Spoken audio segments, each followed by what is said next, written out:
Sunday, 7 p.m. Vox and Mars book. Hey!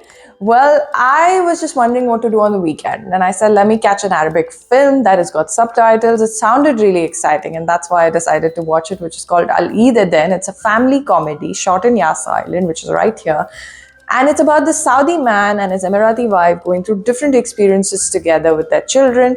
It talks about a lot of cultural intersection and a whole lot more, which I'm really excited to be discovering, not just in the movie, but also in this podcast on Karishma Konnect, as I speak to Maitha Al Awadi, the director herself, an award-winning scriptwriter and director who's had a fantastic career graph through the years.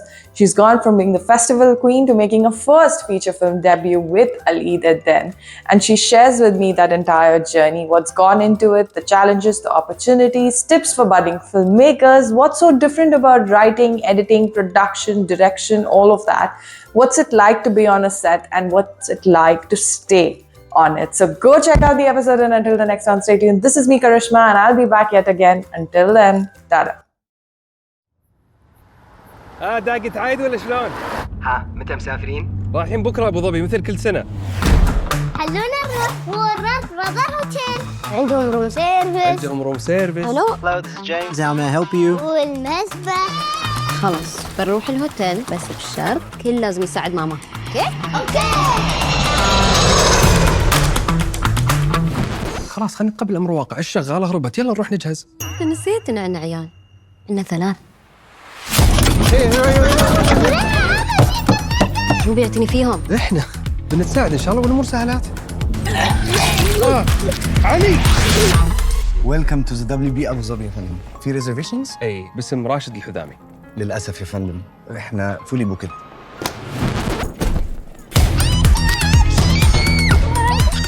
احنا اول والاخر ناس يسافرون مع عيالهم بدون شغالات. علي ليش يحسون ناسين شيء؟ مريم، محمد. بعدين ترى كلها 3 ايام، ما تقدر تحمل عيالك 3 ايام. والزحمه. الحمد لله وشفناكم. بصير بيت ابوي مثل ما قلت بالبدايه. جزيرة تو ما نور البيت بيستلم. راشد انت وايد تتحسس من ابوي. هلا بالعيد ما شفت الناس هذيلا، لا تكبرني قدامهم. تركب هذه؟ تعالوا فزلة نستانس وناخذ طور. وين تلكوا زي ده. هلا عندكم ان فلايت نانيز؟ لا سوري ما عندنا ان فلايت ناني، بس في انا لبناني. Thank you so much, Maitha, for joining me on this episode of Karishma Connect. It's a pleasure to have you, somebody I've known for some time, but somebody I've been looking forward to speak and reconnect with, and I'm so happy that we are. Thank you for your time. Thank you, Karishma, for coming and letting me be part of your beautiful podcast. I always love to reconnect with people that, followed my journey and were there for me when I wasn't that much known. And so I want to say, like, when this happens, I would say, like, we made it, because it's a we now. It's not an I, it's a we. Yeah, so genuine of you to be holding on to that, and that's a quality very few people have, I think, and that's exactly what I think made you so promising at the time as well. I mean, I remember you from the first instance, and I think that's what, yeah. So I'm really happy to see you where you are today. Thank you so much. Tell me about reaching where you are today. That's my first question. Tell me about that journey so far, how you started, what made you really enter this field, and what have you kind of come to understand about it? Well, I would say that my journey started very young. I think it started when I moved to Australia at 16 for my university studies. And that journey was terrifying for me because I was a severe introvert back in the day, and I didn't want to be away. Like, at some point, like, I wanted to be away from my family to kind of become who I am and to find out who I am, because I didn't know who I am. Because I was surrounded with so many cultural influences that were beautifully positive, but also kind of showcased me what I have to do or what I have to be back in the day. And I'm talking about 2006, which is 18 years ago, I think. Makes me feel old to say that. Very Yeah. But but it's so like, because I also grew up with only my community. I never like my I had friendships within other Arabic communities because of school, but it wasn't like deep connections like I had with my family or people in my school that were related to me, and a lot of them were. Um, but like I remember that I wanted to learn more about other cultures and communities, and the only way I could do it is through film.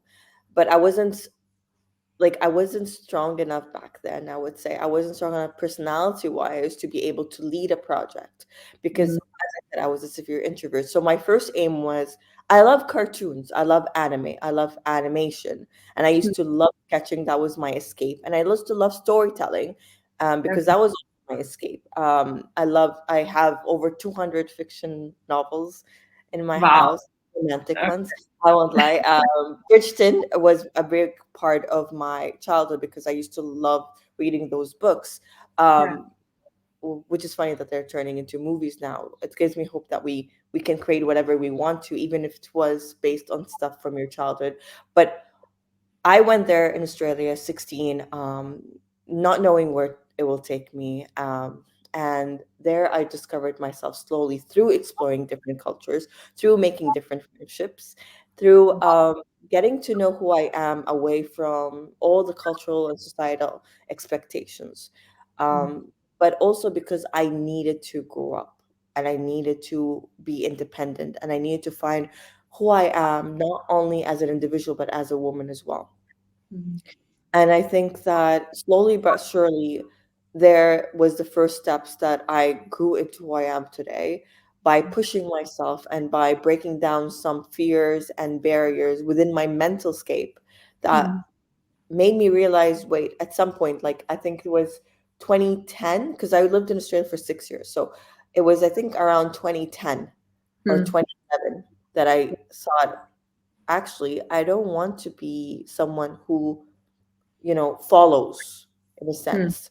I don't want to just be a, a sketch artist or a character designer. That's what I wanted to do. A character designer for, I had a big aim, Pixar, DreamWorks, but still had big ambitions, but from a smaller role. I don't want to just be a character designer who follows someone else's vision.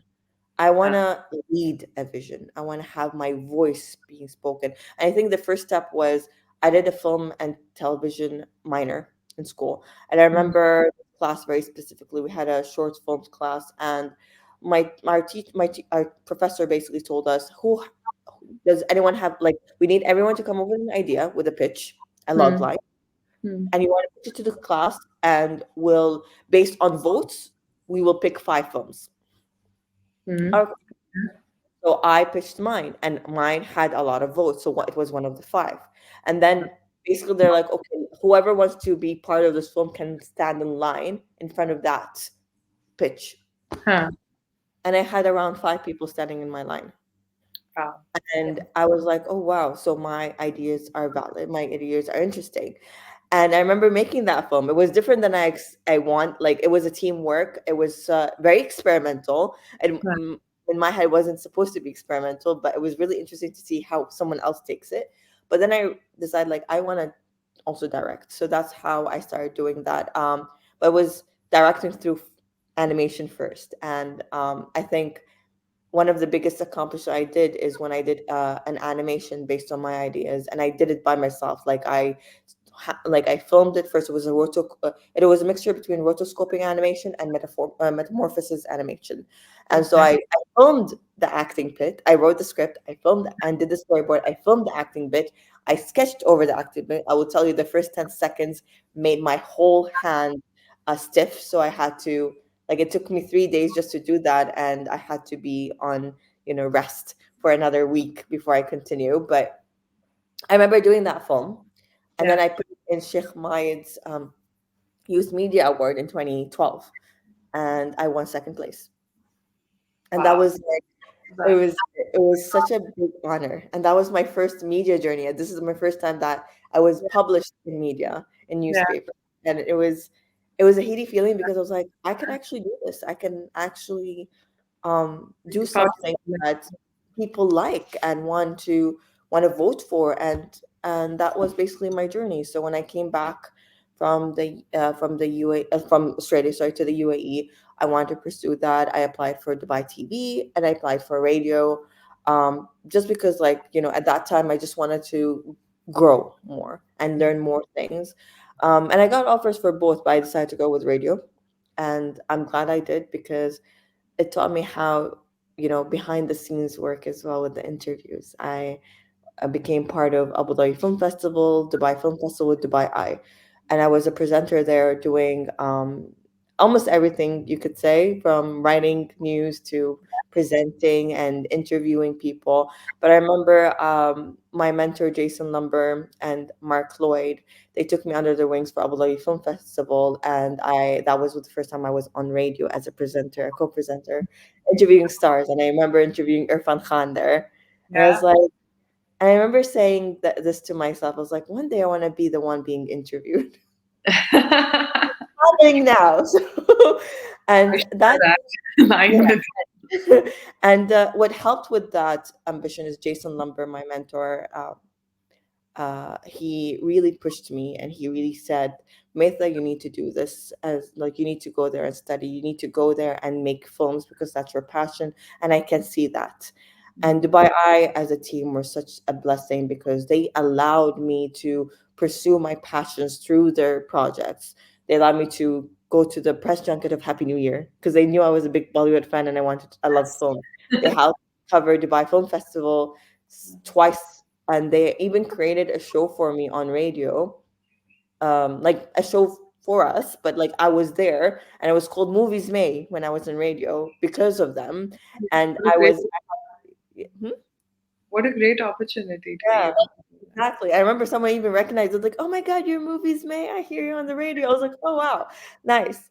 I was like, I didn't know my voice was recognizable, but that was great to know because it was only voice. There was no visual. Yes. But I remember doing the big picture every Thursday back when Thursday was our Friday, and it was all about film, everything new, like reviews. And I worked with Zara Sawar, Jason Lumber, and William Alali, who's now in the National. And Yes. basically that was the journey. And after that, I was applying for my master's, and I got into the UK in 2015 in Sussex University, and I studied filmmaking there. And I have to say that just ignited a big passion in me because I did over 10 films there in 1 year, In and two of them went into festivals winning best shorts, yeah. and one script of mine went to over 22 international film festivals as a short, and then later down the line as a feature, and it won best feature and best short script, and I got a lot of good reviews about it. So I was like, all right, I can write and I can direct. And that's basically what made me really, fall in love with this whole journey, is because I grew, not as a just as a creator, but as a human being as well. Because through my films, I learned so much about being a teammate, a colleague, a friend, a mentor as well.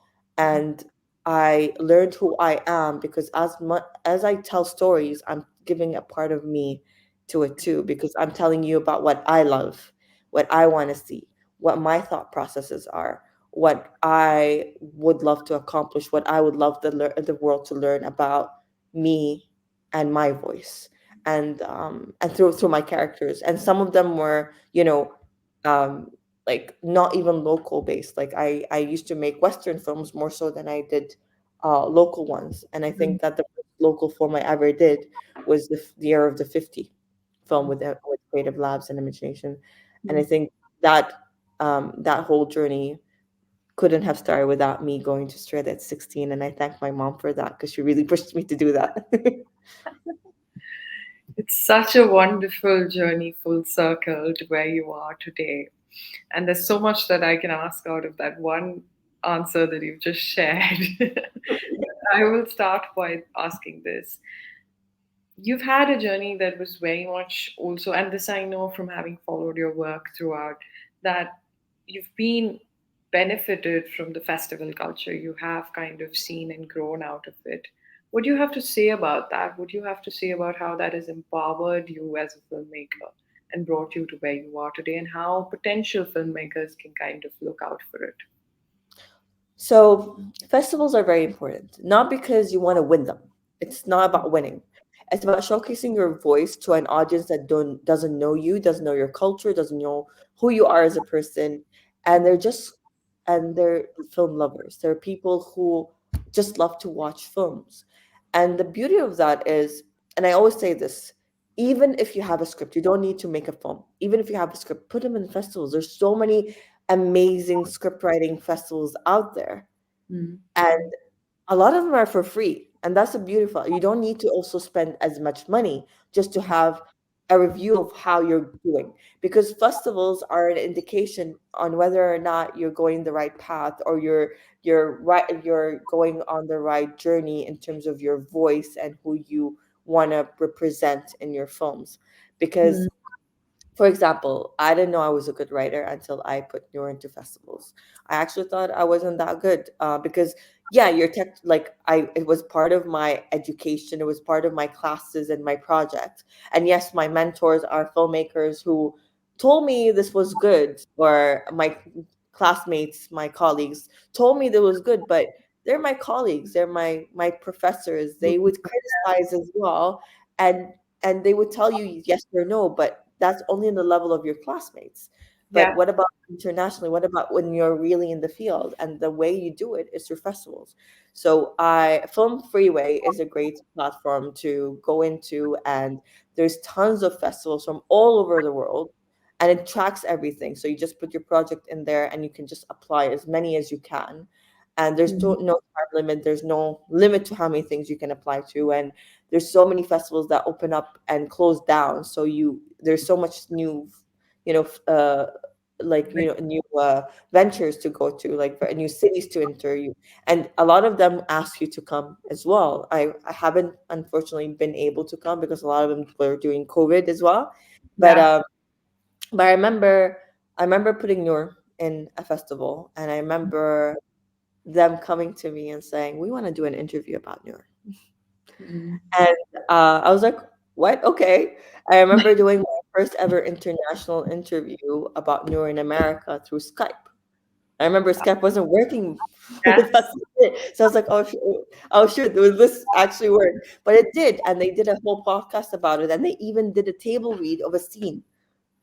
Wow. And bless them, they because it was as a Syrian film, so it was a lot Yeah. of Arabic themes and a lot of Arabic terminology, but it was written in English, of course, because that's how I learned. Um, they did it, and it was really nice to hear people reading your script out loud and doing a table read when you didn't expect it. Yeah. And uh, it's just a heady feeling that after that, like it won so much, and I got a lot of articles after that talking about Noor, which I'm currently pursuing funding for. But it's just something that just made me more confident in who I am, but in my voice, and saying that yes, I can do this. And I think that's what all filmmakers need to do. To They're not sure about whether or not they should make this film, send it to festivals first, check it out. There are so many avenues to ask for reviews from these people, the people that are reading your script, and I got so many reviews about Noor. Obviously I won't say they were for free. I did pay for those reviews, in the sense that I wanted to hear really, and they would not sugarcoat. They would tell you to your face exactly what they think about the story, your voice, your characters, the series of events, and the overall message and how cinema will receive it. And that's from a Western voice. And if you can, and obviously it's different when you make it in your own community, but you always want to know if it's an Arabic voice, will the West like it? Because you never see that much of our Arabic voices going to America, going to the West and being premiered there. So and for me, Noor was very important because it's a Syrian voice, and I wanted an Arab to tell it. I don't want it to be taken down the line, being taken by other communities who are not Arabic speakers and made into a film, because it's an Arab voice. It's a very emotional film and very emotional voice as well. It was very tragic because we went through it. It's our generation that went through it. And I had a lot of friends from Syria who went through it and have gone back, and they're living in Syria right now. But I remember when they were displaced. So I really, it meant a lot for me. to share their voices, and meant a lot that people were so receptive. So I think that that's the main thing. Festivals are a way to gauge whether people are interested, whether your story is valid, whether your story needs more work or is good to go for production, because sometimes you can't just take it to a producer and ask for them their opinions. Sometimes you don't have that opportunity or that connection, and the way you do it is to festivals, and then you can say, well, I put my script in so and so festival and it won, or it got got accepted, and that just means, if it got acceptance, means that people are interested, and that could also maybe aid you into getting production or investment into it later Yeah. down the line, especially for a feature. Yeah. If it's a feature film that is going to go for festivals, and then that's a good way of showcasing, hey, the script has got a lot of recognition in festivals, Mm. traveled the world, it did really well, Yeah. and now I'm asking for funding, because I know if it was made well with proper funding, then if we get into festivals, a lot of these festivals probably know about me now. They would love to see this film and might win. So that's how you can do that. So yeah, that's Are there and any specific, are there any specific festivals that you think are true, you think are worth starting from, like a starting point, if you could share? well, to be honest, there are so many festivals out there. I really can't pinpoint some, Yeah. but obviously, I would say yes.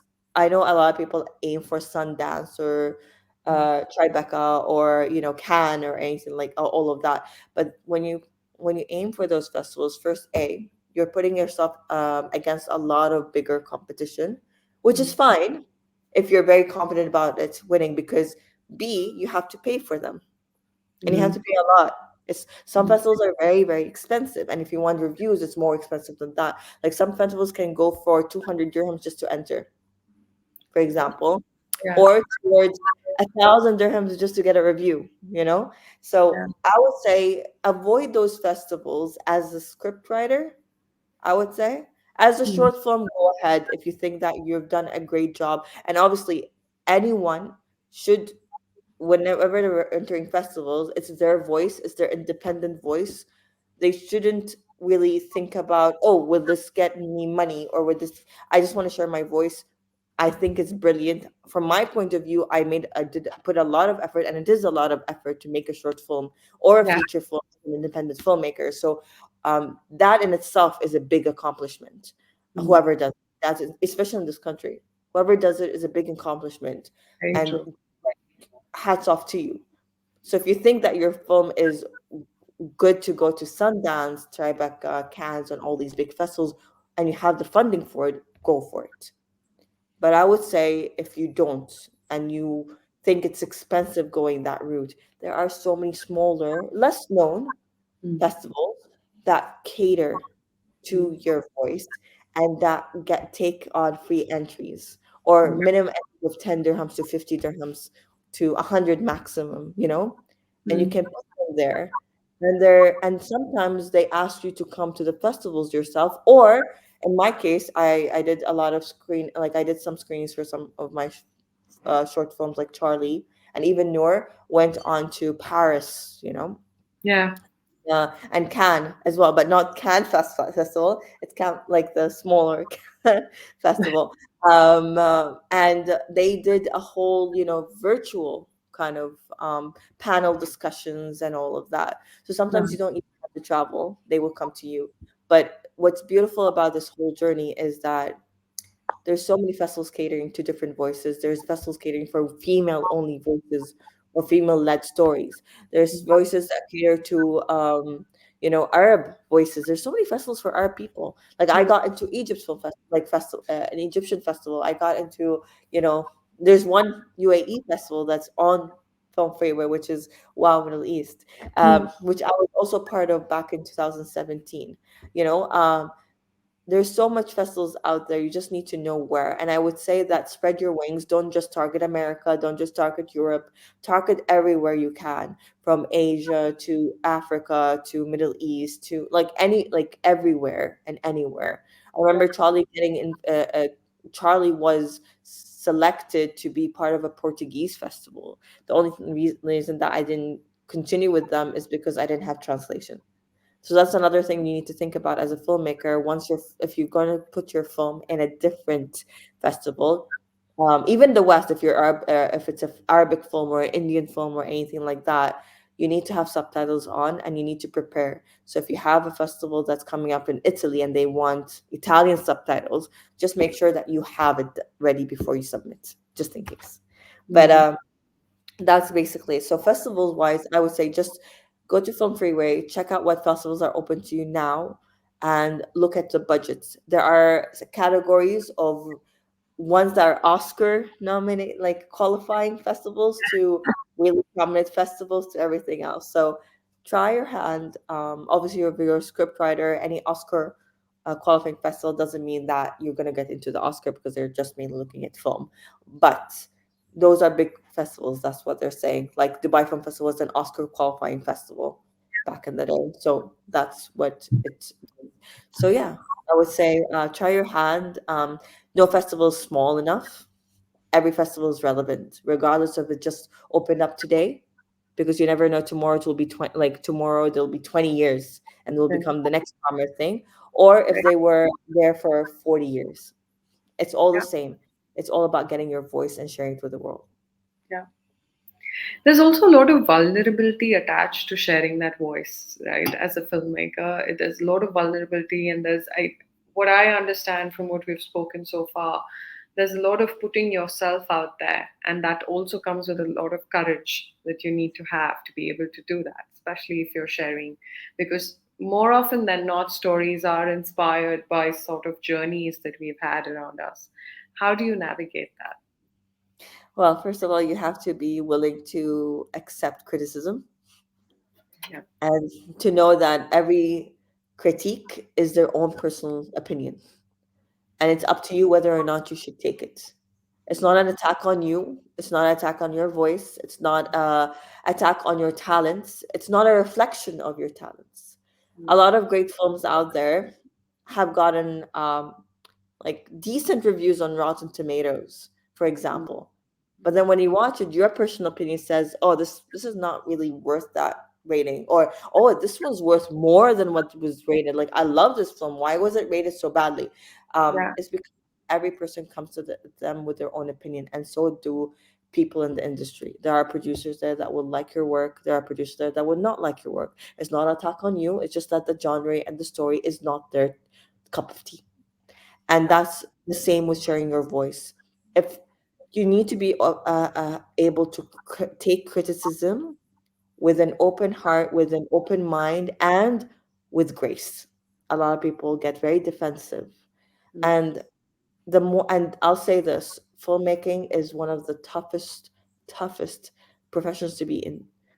I would say second only to acting, because in acting you get analyzed as a person, an individual as well. And it's not only your voice, it's your face, it's your Yeah. physique, it's Everything. everything about you that becomes analyzed and criticized. And oh my, that, like, I don't even know how, like, the courage that actors have to put themselves in front of the camera. And we know that because we present, so we know how it feels just to be in front of a camera. Yeah. But they get criticized because they embody other characters, and they criticize for the roles. And their bad choices, unfortunately, like if they do a film that they think is worthwhile but turns out to be a flop, they get criticized for it, and they get the backlash more in terms of they get known for that film because their face and their voices in it, more so than the directors and the writers and everything else. Very So it's harder to read. But that's the thing. You need to be open for criticism. You need to take, and you need to know that there's a lot of rejections before the first yes. Sometimes you're lucky and you get the first yes. Mm. That's your luck.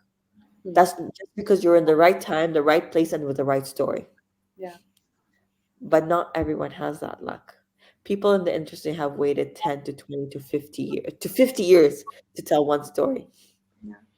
Yeah. It's all about persistence. It's all about persistence, resilience, and confidence that this is what you want, because it's not an easy journey. It's a selfless journey because you don't get money, you don't do anything. It's your time being put on the spot. It's your time being invested into these projects. Even if it's just a script, it's your time, because you did a lot of research. You sat down, you opened your heart and soul to the story, and then you send it to people. And if they're not interested, you feel that personal rejection.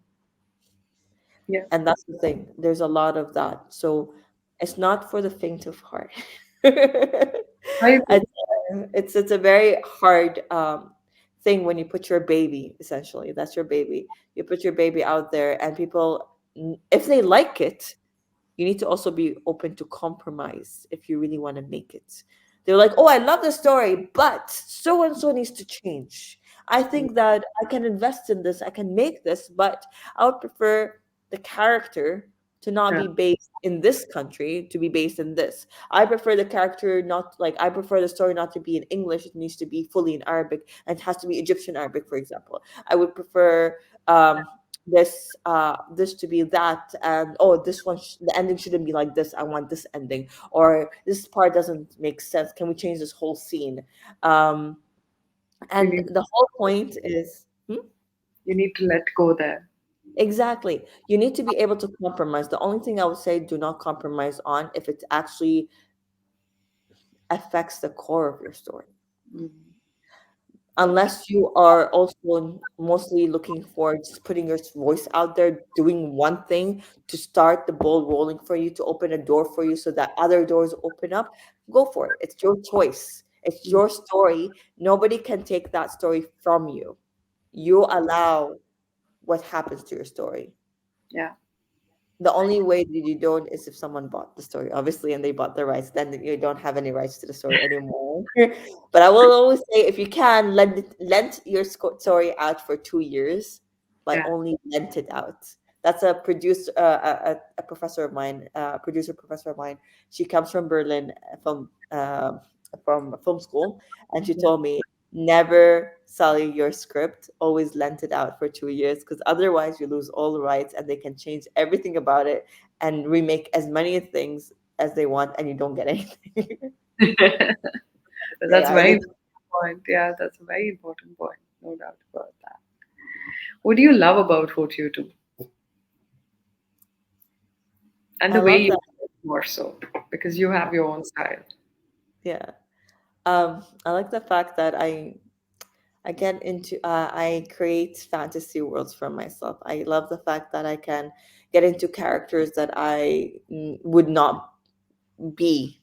I can't be, obviously, because some of the characters are male, for example, or some characters are Western, or some characters have different backgrounds or even different time zones. I love period films, so period is such a beautiful, complex way of telling stories, and I love that because it's like living in that era, for example. But what I love about film is I can change my voice, but still becomes my voice. I can change who I am, but still becomes who I am. I can create anything I want, but it's still my world. It's my view. It's my life. It's my passion. I I basically can embody anything and anyone and anywhere, and it still becomes a part of me, or is a part of me. So that's what I love about film, and it's a way to share your voice, your stories.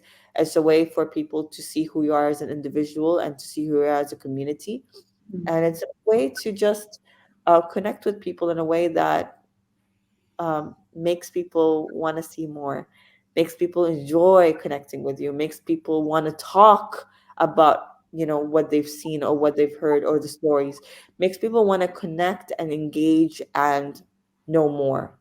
And that's what sparks my love and interest in film. It's a way to make new friendships and a way to make new people understand where I come from, who I am, without being an open book, in a sense that I have a biography. Here you go, read it.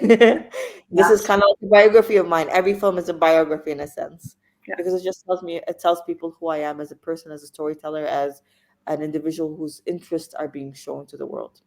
Yeah, absolutely. But how do you manage to then, because when you get, I'm sure technically there's a lot that goes into stepping into somebody else's shoes and then portraying that on screen and then kind of arriving at that perfect shot. And that would probably be my next question to you. But for this one, how do you kind of make sure that you're getting that other person's shoes filled in correctly? What kind of research, what kind of background work do you put in? Well, to be fair, you can't really always get it right because at the end, you're showcasing a character based on your opinion. Yeah. You're showing a character based on your experiences as well, because a lot of characters are part of you, Yeah. not necessarily part of something that you've researched. However, that being said, I will go back to the films I've created in the past. X was about a girl's journey through love. I wrote it as a poem before when I was younger and I didn't know what love was. I wrote it based on the Bollywood films I watched.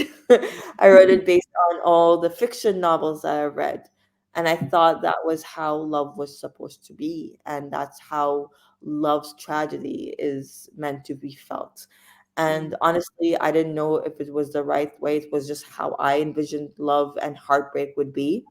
But I remember the actress that came on board for it.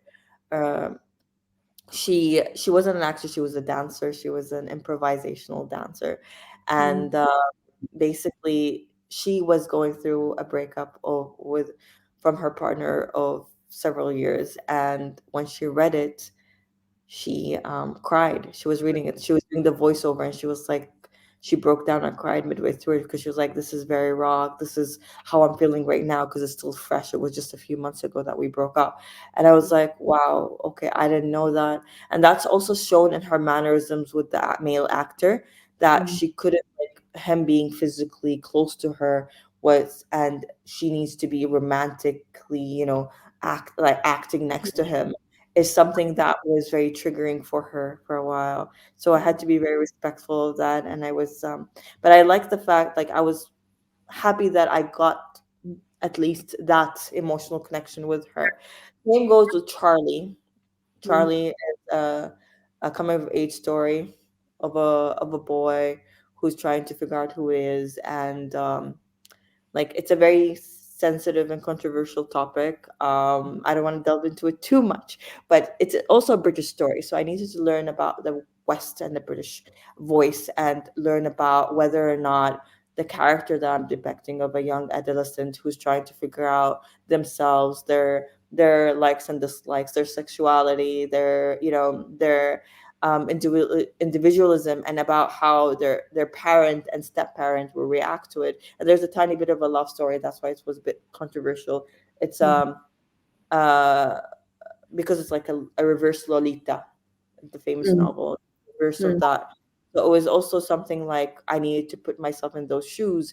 And what's beautiful about it, that my male actor, he's in Broadway now, but he's a fantastic singer as well. And he has a twin sister, and him and his twin sister are so much alike. And he grew up with a female role, like with his mom. So it's an all female led household. And my male character in the story was the same. So a lot of the mannerisms I relied on. Yeah, it was very nice, and I love the fact that I was working with him because he brought in a lot of his own personal experiences in it, because he also dealt with the same issues, and I love that. And then there was obviously Noor, who's a Syrian voice. It's a Syrian refugee voice, and that I did a lot of research. I did a lot of research because for me it was a current topic.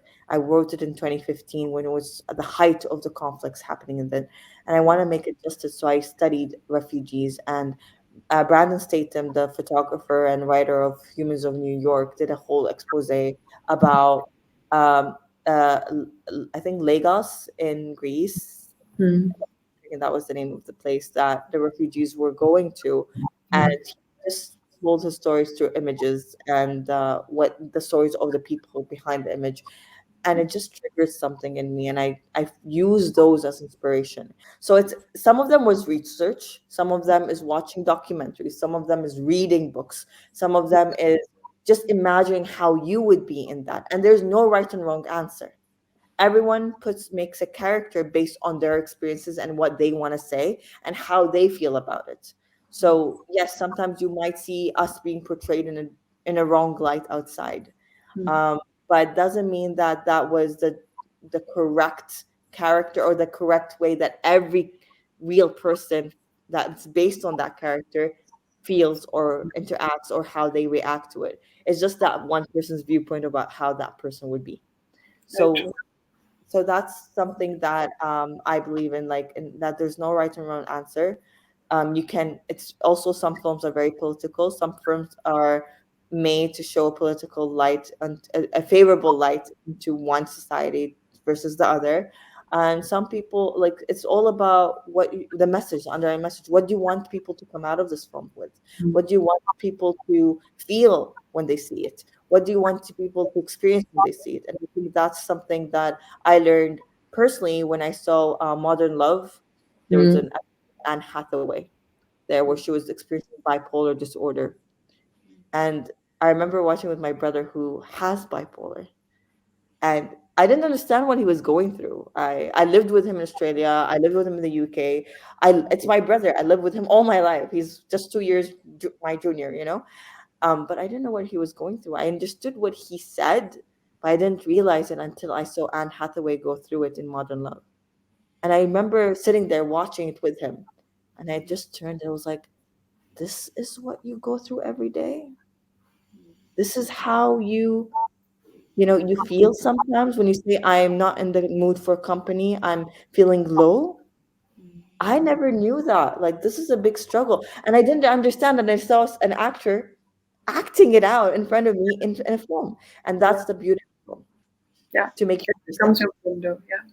It becomes your window to the world, no doubt about that. That's true. What's the power? Use it wisely. Yes, absolutely. Very important point right there. That it's so much more than what meets the eye. Really, it's so much more than, and that's what's always fascinated me personally. That there's so much to this than what meets the eye. How do you know that any shot has reached the point where it is okay? It's good to go because you have a take, then you have a retake. So I've always been curious to know that as a filmmaker, what makes you think that okay, this is it, this is the one that's final? I'll be very honest. That's a very hard question to answer because as filmmakers, especially as directors, it's never good enough. Yeah, that's what I'm asking because everyone will always have an opinion. There's always another way to do it. So how do you actually come to that point where you're like, cut? It's the point where khalas, this is the point that I'm happy with it. I'm satisfied taking it out. Until you feel that satisfaction as a filmmaker, like, okay, I'll go watch this film myself. Because I've watched my films over 100 times. Some of them I even edited myself. So majority of them I edited myself. So I've not only seen it, I've done it myself. All this. So I'm the most critical about my film. Because for me, I was like, what type of voice like this is not, I'm a perfectionist, so this is not good enough. I don't want people to see this is not my voice. I don't want this to be out there. Sometimes you don't have control though, because sometimes the film is taken out of your hand and you don't have any say in the edit sometimes. Because especially if you're working with clients, you don't have a say in the edit. Yeah. They're paying you to do it. Yeah. And then you have to do it the way you want to, even though in your head you envision something else. Like, for example, I did a whole commercial about a training that was done, but it was supposed to be like a commercial to join that training. And I did it I wanted the storyline to be a certain way, and they agreed on me. The clients agreed on me and everything, and turned out very beautifully. But in the edit, they were like, you know what? We want to change it up. We want this part to come in the beginning. I was like, oh, but the journey changes. Yeah. Yeah, but I want that. I was like, you have to not be married to the story too much, because some stories change in the edit. Actually, majority of the stories change in the edit. Yeah, you can affect the story in the set. You can change stuff in the set after you get the script and you refine the script, because a lot of things that you think are visually working or dialogue on conversation wise works in scripts doesn't necessarily work in sets, because when the actors put the voice in, they put the soul into the character, it changes everything. So sometimes you will change stuff on set, but you always need to make sure it doesn't change the story, because then you are gonna make a huge problem for yourself in the edit. Never ending. Yeah, and that's something we all experience as filmmakers. But then the beauty of the film comes together in the edit. That's why the relationship between the director and editor are so intense and so powerful, because um, people have said, and this is something that Quentin Tarantino actually said. He said that you see your editor more than you see your spouse. The relationship is deeper than because you are in the edit room by yourselves. You're watching the film. You're yelling and saying no this and no that. I cut this out. I think this is better. So you rely on each other, and there's such a friendship and it's a marriage there, Yeah. like, of creativity that not every person knows, and it's easier when you work with an editor that knows your mindset and what you love. And that's why a lot of directors work with the same editor for years, and that's what, like, Quentin Tarantino works with the same editor for years, like, for all his films, because he knows this person knows his voice already. And that's why that's the most important marriage, because that's 6 months to a year together, rather Yeah. than just 28 days or 40 days with a DOP or an actor, for example, or a writer. So that being said, how do you know it's done? You don't. You just trust that by the time that you come to a point, you're like, you know what, I need to take this out there. I'm happy, I'm satisfied with what I've got. Yes, some things turned out not exactly what I wanted, but if I wait anymore, it will be old news. If I wait, because sometimes it's festival, Yeah. it's about deadlines, or about client deadlines. If you're doing a feature film for a production house that says this is done, you need to submit it now. You can't change anything. I was like, no, but just one more. No, no, no, no more.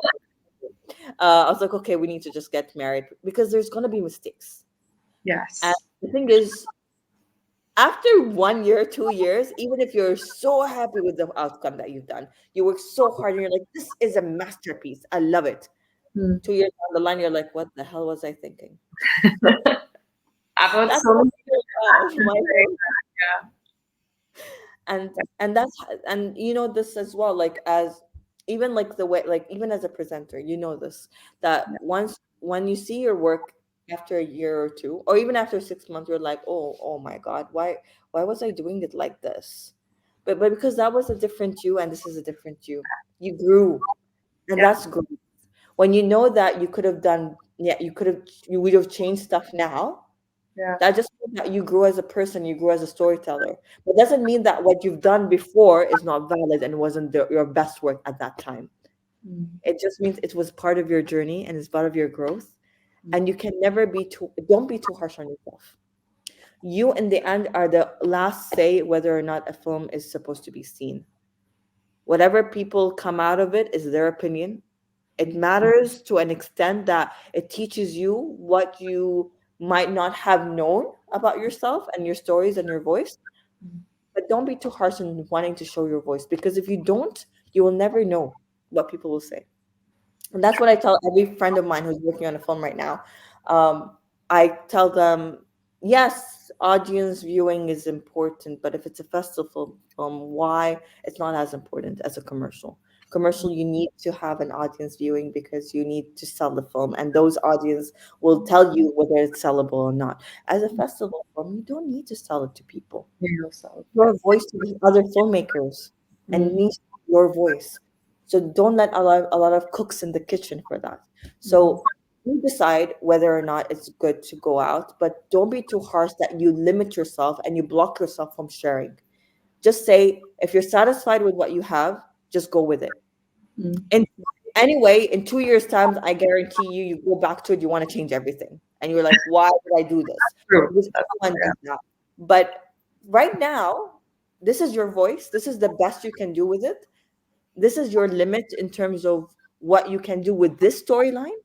Mm. And you are satisfied with it. You are happy to put your name and your voice into it and share it with the world. Go for it. Otherwise, if you keep it in and like, no, until it's perfect, there's no such thing as perfection. We need to let that go. There's no such thing as perfection in filmmaking. There's always going to be mistakes. And you see it in the biggest blockbuster films. There's always going to be mistakes Yeah. because we're human.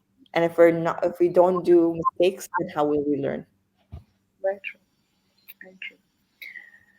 Tell me, Maida, what is so special about living the dream that you're living in the region that you're in? What makes it so special to be here? What's so special is that I personally didn't know I would be here. I never knew I would be where I am today. Yeah. As I'm talking to you, I'm preparing for the premiere of my film, which is happening on Tuesday, and the release of my film on the 11th in cinemas across the GCC. Yes. But I never thought I would get there. Yeah. It's a very emotional journey. I'm getting emotional just thinking about it. Because I when I started out, I just had a very small, simple dream. It's just to be a part of films and just to share my voice in any way, in any capacity. But that dream has been, I won't say stomped on because that's a harsh word to say. It's never been stomped on. People were encouraging and supportive. It's just that the opportunity wasn't given. Not because it wasn't there, it's just because it wasn't my right time and day. It wasn't my right place. It wasn't the right moment for me at that time. And I always say it's luck and it's destiny because some people get it quicker than others. Some people get it years after and they work so hard to reach it. Everyone's journey is valid. You cannot compare. But for my personal journey, it was also personal growth. If I didn't know who I am as a person today, like a lot of classmates who went with me in high school will probably be shocked about where I am and how I am because they're like, Maitha, quiet Maitha, shy Maitha, baby Maitha, because I was also the youngest in class, and that was something that was held against me all the time. But they were like, Maitha, that Maitha? Oh wow, okay, because that's how I'm getting reactions from people. Like I remember I saw a high school friend, 18 years. I haven't seen her since high school actually, and she was like, "Oh my god, I see you on TV." I was like, "Oh, thanks. Okay, I didn't know that you see you on TV. That's great. That's not nice to know." And Yeah. and that's the thing, you never knew when you started out in high school or in university where you'll end up. And it's always about taking chances. And sometimes it feels so hopeless. Sometimes feels like that's it. You need to give up on your dream. But if you really believe in it, don't, because look at us. Look at the ones that make it. Look at Nail Khaja. She Yes. made She's been Understand. in the industry for a long time. She was my inspiration, honestly, as a female director, as a female, visionary. Um, Look at Ali Mustafa, who created City of Life and has reached Melbourne. I remember coming from Melbourne to Dubai, and there was a woman that came from Sydney, and she was telling me about, oh my God, she was like, oh, you're from Dubai. Oh my God, I just saw City of Life Yeah. in the festival. I was like, One of oh the my first ones to get that. Yeah. Exactly. So they were my inspiration because I was like, if they could be, as they're pursuing this and they're still persistent about it, and they want some of them like made it in different ways, then I should be able to do that. Yeah. And thankfully, I'm so happy that I did because otherwise I wouldn't be here today. And I thank my mom mainly and my grandma. My grandma opened her house for me to film in any capacity I want all the time, and she was always there sipping her tea and saying action. It was so funny, and she loves it. She loves it, and she was one of my biggest supporters. But she also challenged me a lot. She was like, "Until I see your name or your film in TV or anywhere, I will not say that you're a director yet." So I was like, "Okay, I need to prove to my granny that I can get there." So that she acknowledged me as a director. But my mom, though, bless her, she really pushed. She really wanted the best for me. And she pushed me to Australia when everyone in my family said no. How could you take your daughter to Australia? She'll be away from her culture. She'll be away from her tradition. She'll be away from you. You won't know what she's doing there. You won't know what's happening for her. Is it safe? And it's really filmmaking. Even my father told me, "Why did you study this? Like, you could have been a doctor. You were so smart. Uh, you took sciences. You were great at that. Why did you waste your talents?" I was like, "But it's not a waste of talent. This is my talents too. Like, I love this. I don't want to be a doctor. Like, yeah, I love doctors. Don't get me wrong. Like, I have a lot of doctors in my family, but my brother-in-law is a doctor, but I don't want to pursue this. Like, saving lives is amazing, but it's a huge responsibility as well, and needs a lot of work on yourself and your education to be able to do that." But at the same time, filmmaking is the same thing. It's not saving, it doesn't save life in that sense, but it offers an escape for people. And that's my way of doing it, because I don't like blood, so that's rejection already. But but I like camera blood. I love That's camera what I was blood. gonna say. You almost do that on the other side as well. You can, Yeah, you I've need to done be camera blood. I actually did them before. It was so fun. But this is the thing. It's I can't imagine what would happen in 5 years. I can't imagine what happened tomorrow. But I'm so grateful of every single thing that happened last 10 years, I would say, because, or actually more than 10 years now. But even the worst of it, I had so many bad days that I was like, why am I doing this? I have so many hopeful days, hopeless days where I tried teaching the right people. I tried going there. I did go there. And I was not rejected, but told, you're too creative to be in a desk to work in this company and do film. You're too trained to go into our training facility. Just send the script. And I'm like, but if I send the script, will it guarantee me doing something with it? It's you send, you get rejections. You do a lot, you get rejections. It's very thankless. It's a lot of work. So I really appreciate and I really admire every single person, whether they're in filmmaking or not, that pursues their dream and creates what they want to create out of themselves. It might not happen today, it might not happen in 5, 10 years, but it will happen because the more you knock on doors, one will open. And you never know where that opens. it's always it's always something that I'm grateful for, that people opened their doors for me. And the one door opens, a lot of other doors will open. And it's not only through you, it's through your support of your community. That's why I always say there should not be competition between people in the same field in that sense. There, like, a lot of people say, how are you as a female versus male in this industry? There's no such thing as gender divide here. We're barely an industry. We're just growing. We're just started growing.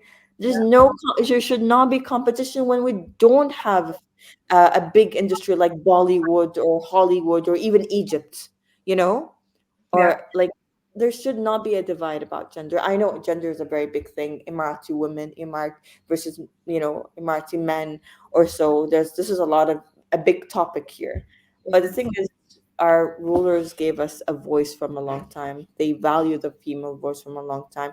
There's a lot of hardship that neighboring countries see that we don't see in our industry because of our rulers, of His Highnesses, giving us a voice from a young age, valuing the female voice, valuing their citizens' voices, Yeah. regardless of gender.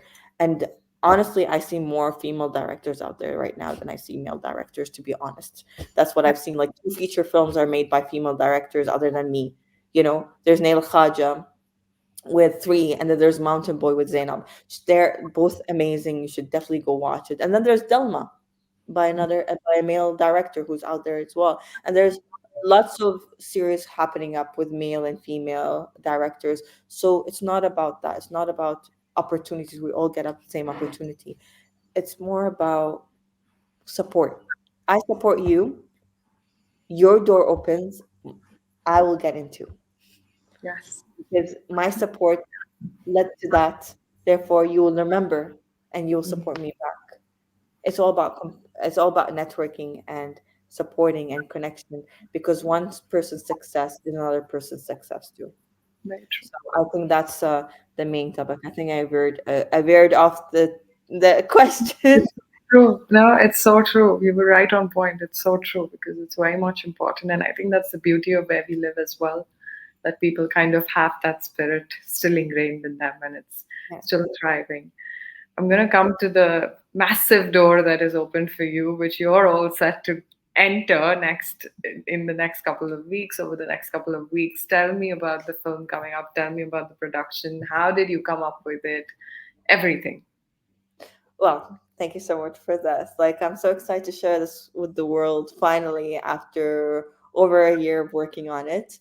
So my first ever feature film, Al Eid Eidain, is coming out in cinemas in July 11th. The premiere is on the 9th. And it's coming across all of the GCCs It's mainly Arabic. It's a Saudi Emirati film. It's very Arabic language, but there is some English, and it's fully subtitled in English. So no excuse not to watch it because it deals with a lot of nationalities as well in this film. So I love that about this film.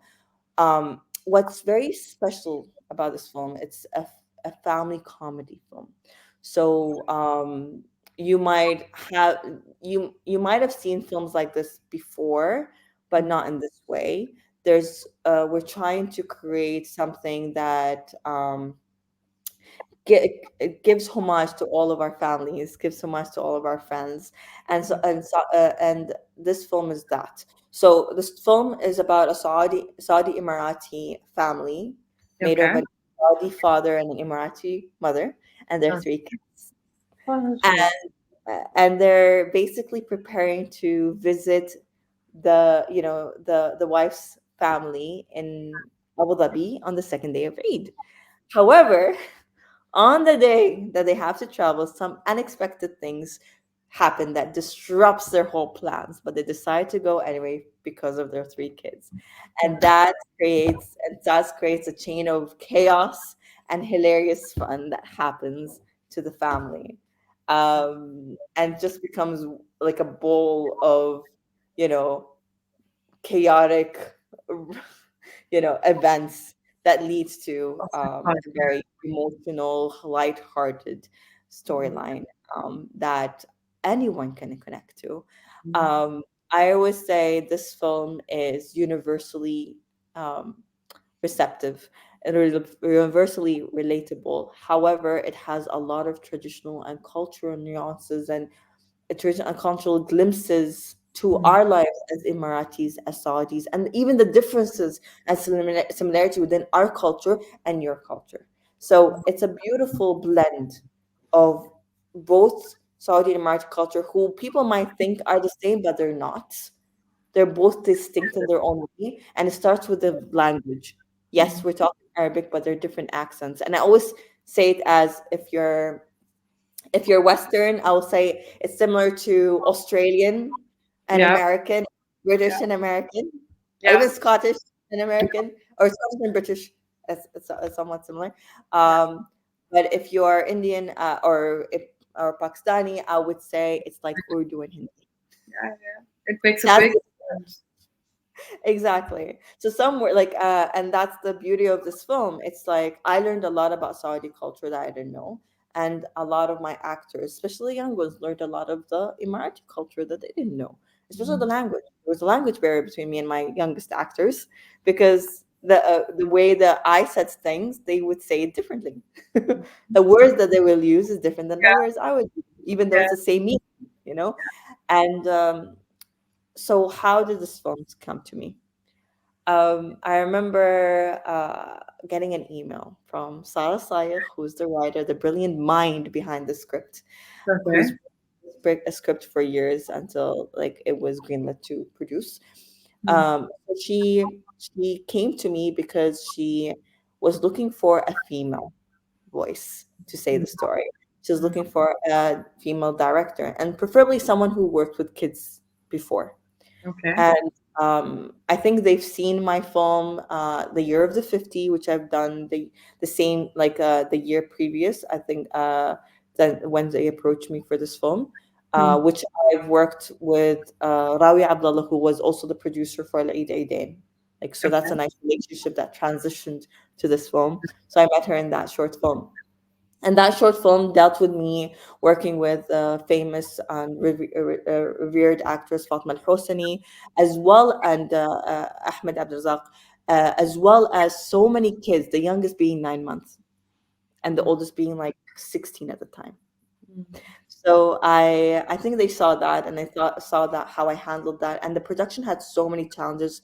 The short film, I remember, because we were all volunteering and we had limited budget, and unfortunately, our DOP and editor were not available on during those shoot days, and our producer, Rawi, had to go to France, and some got COVID because during COVID, Oh, so good. we had to actually use a lot of the budget for crew members rather than for actually the set. And it was a very ambitious project, and we pulled it off very well. And I'm very proud of that because that was my first homage or my first, contribute back to my society that invested so much into me. Yeah. It's a love letter to the UAE in a sense. And so she saw that and she said, we have a project. We want to talk to you about it. Are you free for a meeting? And I went on a meeting with her and Derek Dutchy, who was is the head of content, and he was one of the producers on this film, and such a great mentor and advisor throughout the whole journey. He comes from an extensive background in Hollywood films, especially comedy and family films, and so it was a genuine, I was so blessed to work with him in this project, and I worked with Sarah Sayer as well, who, when he shared the script, I actually thought it was a short script when they talked to me about it. I was so excited, like, finally I'm gonna work with Imagination, even if it's a short, I'm so down. And then I wrote the script and I downloaded it. I was like, oh my god, it's a feature.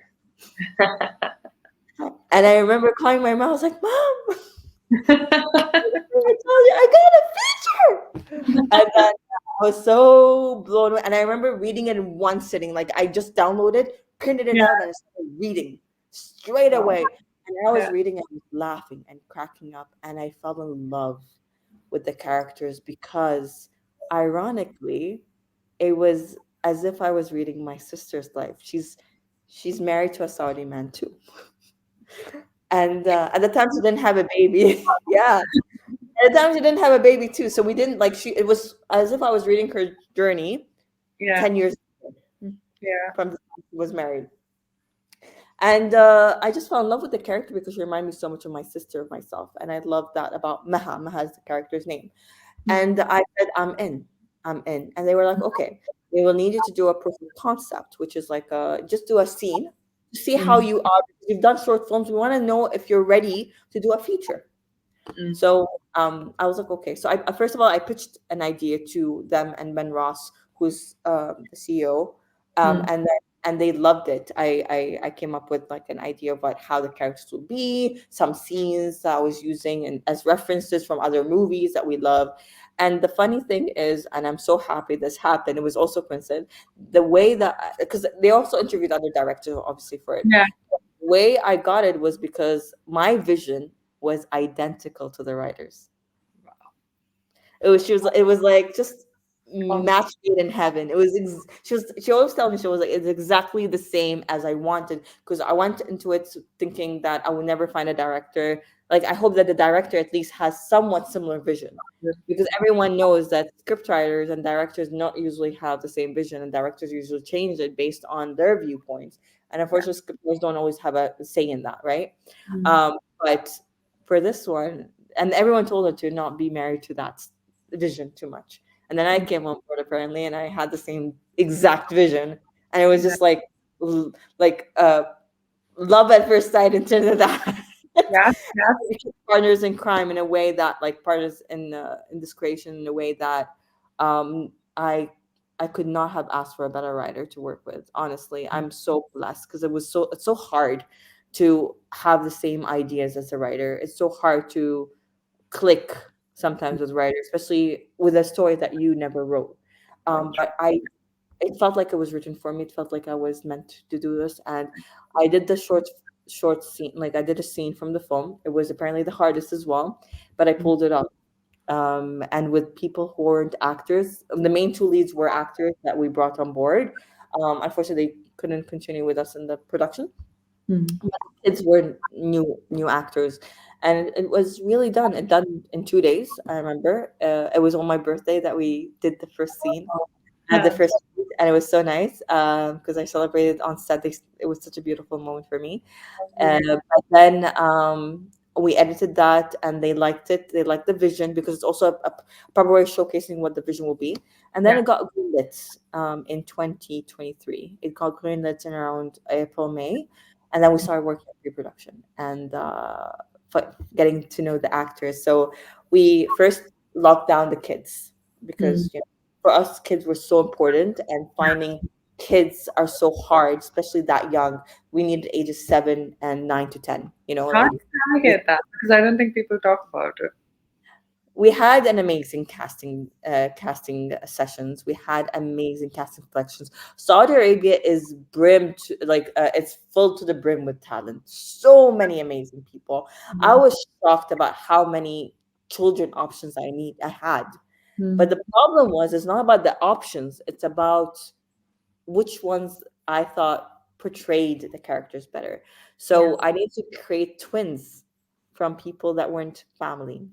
Yeah. I needed to make them look believable. I was so blessed to find Layal and Abdul Muhsin, who were essentially two different people, like two different families, but they looked like they could be twins, and they looked the same. And I was like, what's their heights? How do they look? I want to see them in video, not in pictures, because pictures sometimes lie or Yeah. don't give you the right look. And then I was like, okay, let's give them a script. And I gave them a script, and I made them audition for it because I need to know how they are with dialogue. A lot of kids never did dialogue. And I loved them. I fell in love with them straight away. And the thing is, I did look at other kids also. And visually, I had other kids in mind. But these two struck to me because I was like, okay, in video, they look different than their pictures, and they look more what I imagined they would be. And then their acting is the one that really solidified. Then I was like, oh my God, they're amazing. And then Ali as well, like the character Ali was Abdul Majid. And the funny part is, I don't know how it happened, but Abdul Majid and they are brother and sister in real life. Oh. And I think one of them came for the audition of the other as a support, to just support them in the audition. Huh. And I like them. I was like, I want that. I was like, they were like, oh, but we didn't, this is not part of the cast. I was like, I don't care. I like that lines, and he did it perfectly, and they were so good.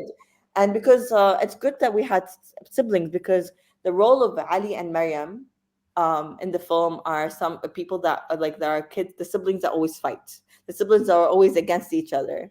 While Muhammad's character, who thankfully who is not their brother in real life, was the one that's being protected by both. So that's great, because we needed, we didn't want, kind of mini fights on scene, because with kids you cannot differentiate which is acting and which is not sometimes. And they're very sensitive as humans, because they're very young and they don't know, they think they don't know, this is not real sometimes, they take it personally. We adults take it personally, so the kids will always take it personally sometimes. Yeah. But I was so lucky to have those three. And then for the parents, I remember I looked at a lot of Saudi actors, but the one that struck so much, and I remember I was meeting them on Zoom, and talking to them and getting to know them. And I don't know, like for me, I get an instinctive feeling about someone. And I remember Al Bateri, when who plays Rashid in the film, he came on Zoom, and in the first few seconds, I was like, "This is my Rashid." I just looked at him. I was like, and he was talking to me, and he was like telling me about the story and what he likes about it. I was like, "This is my Rashid. That's it. That's it. This is the guy." And I'm so blessed that he was, because he's a comedian as well. He is also a writer. He's a fantastic writer. He was part of The Office MBC, like the Arabic version of The Office, and he also co-wrote that. And he worked with immigration before. He was from A to B with Ali Mustafa, and he even was Rashid and Rajab with Muhammad Saeed Harab as well, for a small part, like a role. And this was like something that he never worked out. Like, this was him becoming a dad, and in real life he was a dad, and it was such a lovely experience having him on board. Like, it was such a connection, and it Yeah. was so easy to work with, because he brought so much to the table. He brought the Saudi voice to the table. As a writer, he contributes so much to it. As a comedian, he did a fantastic job with improvising and ad-libbing comedy scenes, as well, like other than the ones. Because for me, when I work with actors, I allow them to be free sometimes. I let them work with me to create the character and create something. And when you have a script, you always have to think about how that scene starts and ends. And sometimes you have to ad lib and improvise to make Yeah. it happen. Very Because true. otherwise you're gonna be you can't just film it the way it's written. You need to add to it to make it more fluid. So he helped a lot in that. And yeah, he was just our Saudi voice, our main Saudi voice. And I love the fact that he was so down to earth, so easy to work with. I would love to work with him again. I would love to work with the kids again. And even the main actress, I would love to work with her again. And she herself this is her first feature film as well. She's known in the field. Mira Al is known in the field for her short films. She's done Monster, and she's done two other short films that are currently, one of them went to Cannes, I think, and both of them went to Gulf Film Festival. And she is more known as a for drama, but she did do a short comedy film by the time we got a hold of her. But we couldn't see anything. It wasn't released yet, so we didn't know the comedy. Wow, Mm. But when she came on board, it was a very interesting way, because we were looking for Emirati actresses, and we do have amazing Emirati actresses, but we have a limited pool of them. We had, and the thing is, me, Sarah, and Rawia, we had a specific vision of who that girl would be, how she would look, how she would behave. And we wanted someone that represents us, represents our families, represents people we know that are mothers of three kids and that. And for me, it was my best friend of 32 years. She has kids that age. She has a 7-year-old and a 9-year-old right now, and a 3-year-old. And I wanted to embody her in that character as well. And at that time, when we were looking at actors, my sister was also fell pregnant, and I wanted something that, now I'm more related to the character, because I now see her more as my sister Yeah, due to yeah, that. yeah. And so I wanted someone to embody that. I wanted someone that I look at, I was like, oh, that's me, or that's my sister, or that's a friend of mine. And Mira was that. I was lucky enough to work with her. I worked as a producer on a short film for Fahad Suwaidi, and she was our main actress for it. And I fell in love with her there in terms of an actor. And I pitched her to Sarah Rabia, and they agreed. And I had to pitch it to the producers, the heads, uh, Remain. content, and the producers and everything. And we because they didn't know if she could do comedy, and I'm so happy to say she did a fantastic job with that. Honestly, it's always about allowing people a chance to show a different Yes. side of them than you're used to. And with Mira, I felt that was happening, and her and Fahad was such a beautiful they had such a beautiful relationship on set. Like, they had such great chemistry that it felt like a whole family. People thought they were real, and that's the beauty of it. Like, I remember taking them, like, we took them to Warner Brother theme park, which is a set that we used as well in the film. And I told them, just I want you to interact with the kids, because I want the kids to get comfortable with you before we start shooting.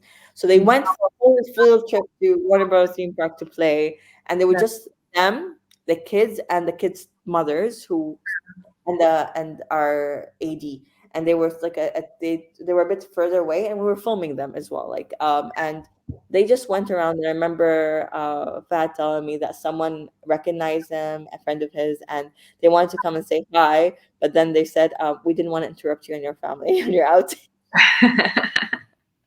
And that's the beauty of it, because the kids look alike as well. They look like them. The kids look like them, like how they were. And I pat myself on the back a lot for that, because I think I wanted to make sure that it's a believable family. So I looked at looks a lot, and I made sure that everything worked.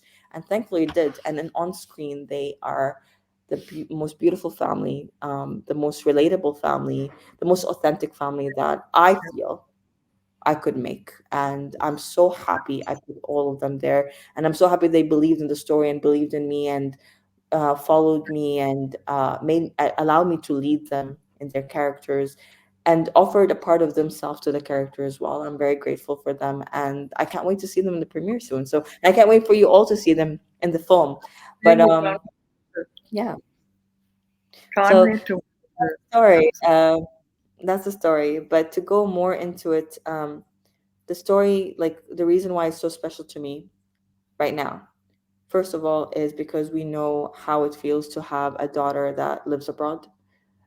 Second of all, we know how a mother and a father can be when they love each other, but they are also dealing with a lot of, family situations and family pressure sometimes. And also, how you deal with the in-laws, because this whole story is about family, about how the in-laws are in different cultures, how the relationship is within the parents and with their kids, and how they all rely on each other and they want the best for each other, but each one has their own way of showing it. And for this film, I really wanted to not only give a voice to the main character, who's Maha, but also the main male character, who's Rashid, because I wanted to showcase the male figures and play tribute to the male figures in our lives. We have a father figure for Maha, like her father. There is also tribute to our fathers and uncles that we love and hold dear. And the beauty of them is that we show a gentler, more heartwarming side to them, a more loving side to them, a more open side to them.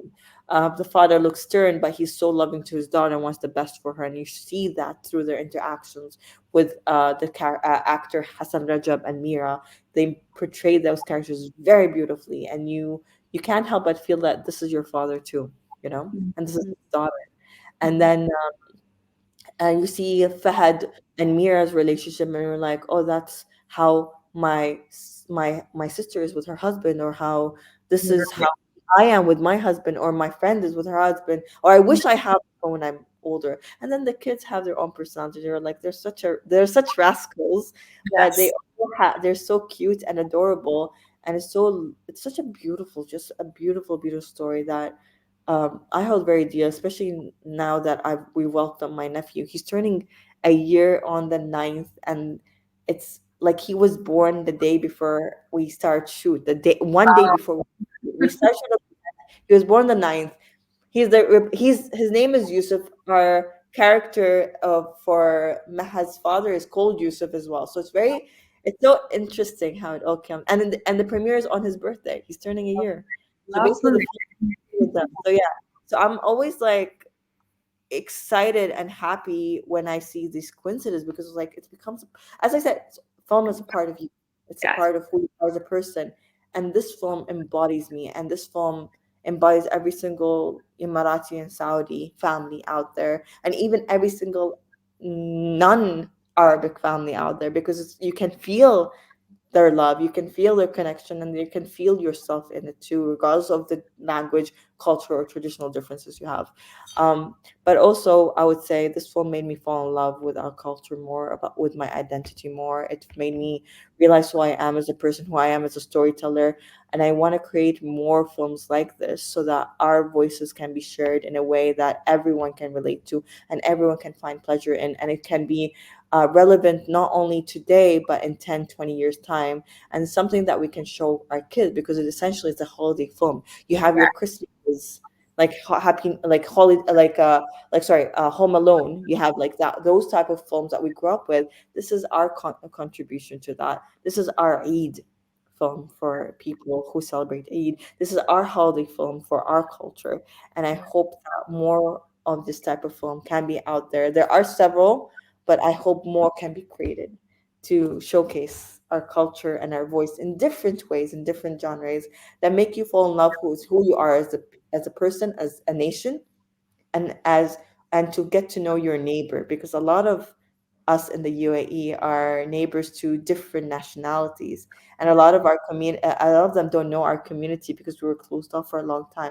This is our way of opening up, and I really hope that more of this film comes out so that you guys can get to know who we are as Emiratis, as individuals, and as families, and that we're all connected and all the same in some way or another.